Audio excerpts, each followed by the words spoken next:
गवाह खड़ा हूं।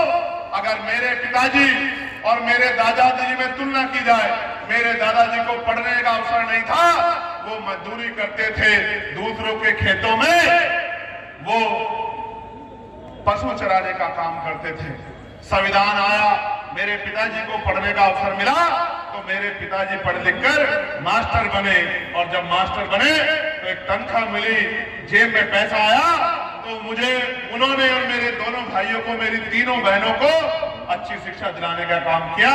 और आज अगर मैं यहाँ खड़ा के बोल रहा हूँ तो बाबा साहब अम्बेडकर और हमारे महापुरुषों के बाद ये मेरे पिताजी का आशीर्वाद है, जिन्होंने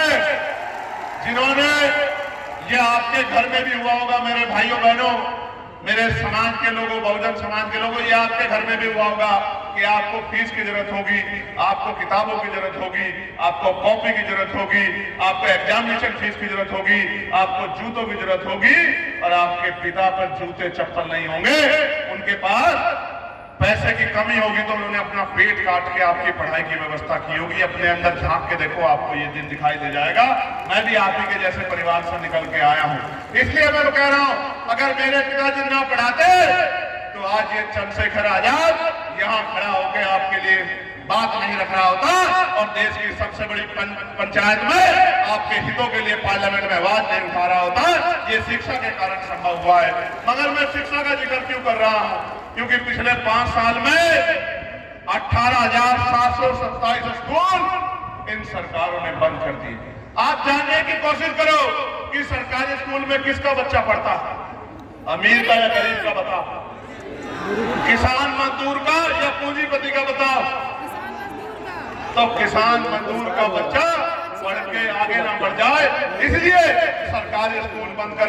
20 साल में ये गरीबी, बेबसी, लाचारी को की जो बेड़ी है उनको काट दोगे, क्योंकि कल अगर आप में से किसी का बच्चा डॉक्टर, इंजीनियर, IAS, IPS, वकील, जज, पत्रकार, चित्रकार, अगर किसी भी प्रोफेसर, इंजीनियर किसी भी पद पे गया, तो अपनी मां को आंखों में आंसू नहीं आने देगा, उसको किसी के आगे हाथ नहीं फैलाने देगा, अपनी बहन की शादी में और किसी कार्यक्रम में किसी के आगे उधार लेने की जरूरत नहीं पड़ेगी, बीमारी, लाचारी में कर्ज लेके जमीन गिरवी रखनी पड़ेगी। इसलिए शिक्षा हथियार है जो आपको आगे बढ़ाती है।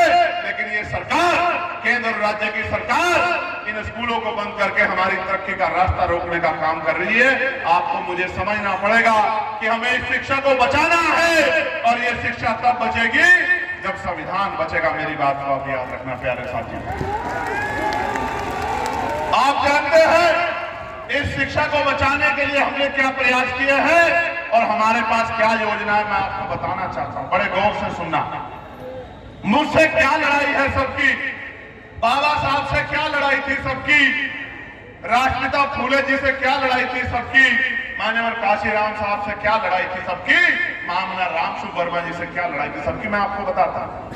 अगर वो अपने और अपने बच्चों के बारे में सोचते तो किसी को तकलीफ नहीं होती, लेकिन वो अपने समाज के बारे में सोचते थे, इसलिए उनसे नाराजगी है।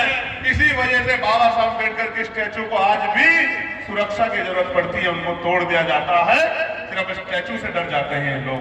अभी तेलंगाना में राष्ट्रपिता ज्योतिबा फूले की प्रतिमा पर हमला किया गया, दिन दहाड़े हमला किया गया। वो प्रतिमा पे हमला नहीं था, वो उस विचार पे हमला था जो उन्होंने मनुवाद, पाखंडवाद, अंधविश्वास के बाद को खत्म करने के लिए समाज में जागरूकता पैदा करने का काम किया।